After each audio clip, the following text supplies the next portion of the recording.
क्यों भैया, इतनी रात को पानी पूरी की दुकान खोल कर बैठे हो? कोई ग्राहक आता है क्या? मेरी दुकान रात में ही खुलती है और जो कोई भी रात को भूख से परेशान होकर भटकता हुआ आता है उसे मैं पानी पूरी खिलाता हूँ।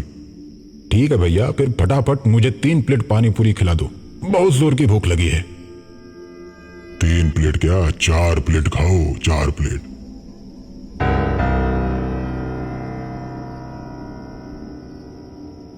मैंने तो 3 प्लेट मांगा है, पर आप मुझे 4 प्लेट क्यों खिला रहे हैं? उसका पैसा कौन देगा? मैं तो नहीं दूंगा। उसका पैसा कोई नहीं लगेगा क्योंकि वो मेरी तरफ से मुफ्त में है। भैया फोकट में क्यों खिला रहे हो मुझे? क्योंकि आज की रात आप मेरे पहले ग्राहक हैं। जो भी मेरा पहला ग्राहक आता है उसे मैं 1 प्लेट एक्स्ट्रा पानी पूरी खिलाता हूँ। रमेश खुश हो जाता है और मजे से पानी पूरी खाने लगता है। पानी पूरी खाते खाते अचानक उसकी नजर पानी पूरी वाले के पैर पर पड़ती है। रमेश डर जाता है। रमेश ये बात जानता था कि भूतों के पैर उल्टे होते हैं। उसके बाद रमेश अपनी प्लेट में देखता है तो पानी पूरी में पानी की जगह खून भरा होता है। ये देख रमेश और डर जाता है और कांपने लगता है। रमेश को कांपता देख पानी पूरी वाला बोलता है, क्यों भाई, क्या हुआ? डर लग रहा है क्या? खाओ खाओ, अभी तो और खाना बाकी है।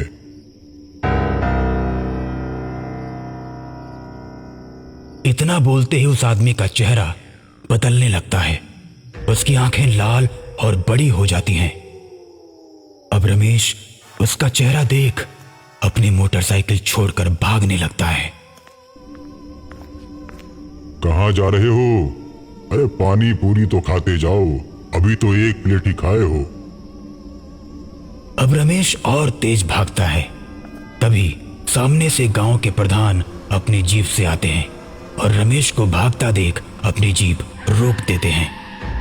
रमेश प्रधान के सामने जाता है और प्रधान से बोलता है, प्रधान जी, मुझे बचा लीजिए मुझे।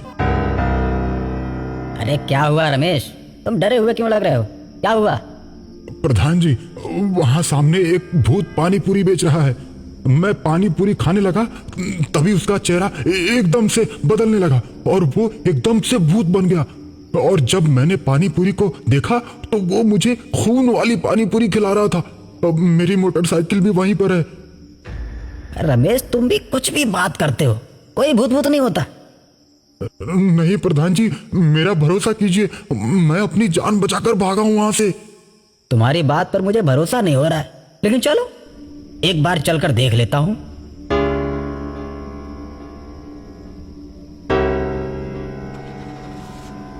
रमेश जीप में बैठकर प्रधान को पानी पूरी के ठेले वाली जगह पर ले जाता है। लेकिन वहां जाने के बाद उसे कोई भी ठेला और आदमी नजर नहीं आता। बस वहां उसकी मोटरसाइकिल खड़ी रहती है। मैंने क्या बोला था, कोई भूत भूत नहीं होता, तुम झूठ में डरे हुए हो। तुमने कोई नशा वशा किया है क्या? नहीं प्रधान जी, मैं तो कभी कोई नशा नहीं करता। मैं सच कह रहा हूं, यहीं पर वो ठेला लगाकर पानी पूरी बेच रहा था। चलो कोई नहीं, तुम्हारे मन का वहम होगा, भूल जाओ। अपनी मोटरसाइकिल उठाओ और चलो।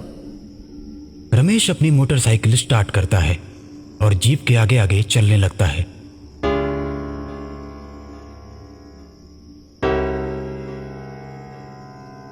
कुछ दूर चलने के बाद रमेश को आगे कुछ दिखाई देता है। अचानक वो अपनी मोटरसाइकिल रोक देता है।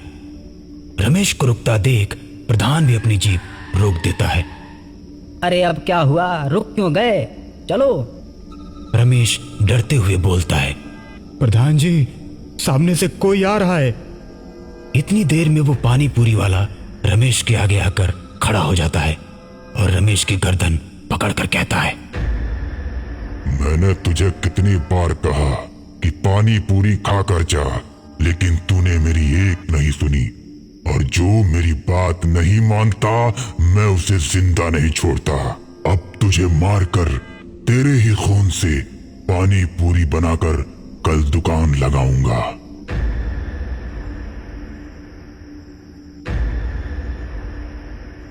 इतना कहकर भूत रमेश को मार देता है। अब भूत को देखकर प्रधान डरकर जीप छोड़कर उल्टे पैर भागने लगता है और तभी प्रधान के आगे वो भूत खड़ा हो जाता है और उससे बोलता है, क्यों प्रधान, तू तो अपने आप को बहुत बड़ा महान समझता है। तुझे क्या लगा कोई भूत भूत नहीं होता? मुझे छोड़ दो भूत जी, मुझे छोड़ दो।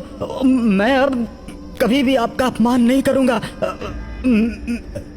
अरे मेरा सम्मान ही कब है जो तू मेरा अपमान नहीं करेगा? सारी दुनिया मुझसे डरती है, मुझे किसी के सम्मान की जरूरत नहीं। अब तो तुझे मरना ही पड़ेगा। कल दोनों के खून से मैं बहुत बड़ी पानी पूरी की दुकान लगाऊंगा।